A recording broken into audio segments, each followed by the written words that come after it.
Okay, in my last video, I promised you a little explanation about the treble clef and the bass clef. And I guess what I should really tell you first is that the treble clef could also be called the G clef. So treble or G clef.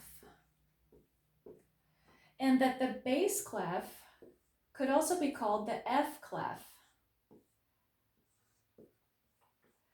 Now, those different names give you a better idea of what the clef symbol actually does. You can think of a clef as a compass on a map. It's telling you where one specific note is so that you can find all the other ones relative to that. So if we look back at the history of these symbols, the treble clef used to be more shaped like the letter G, if you use your imagination. See how it looks sort of like the letter G, and it's swirling around this second to bottom line in the treble clef. That's because this second to bottom line is G.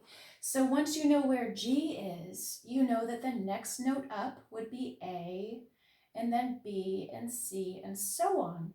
So the treble clef ended up morphing into a different shape, but it still means the same thing. It's roughly G shaped, and it's still circling around that second to bottom line to tell you that that note is G.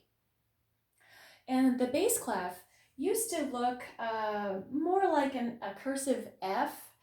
Again, you have to use your imagination.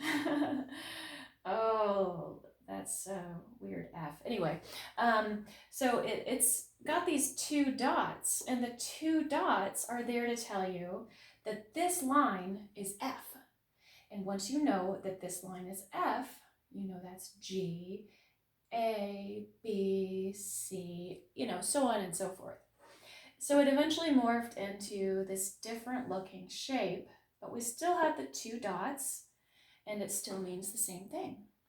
So now when you see a bass clef and you see a treble clef, I want you to think about what the meaning of that is and find where those letters are, G and F.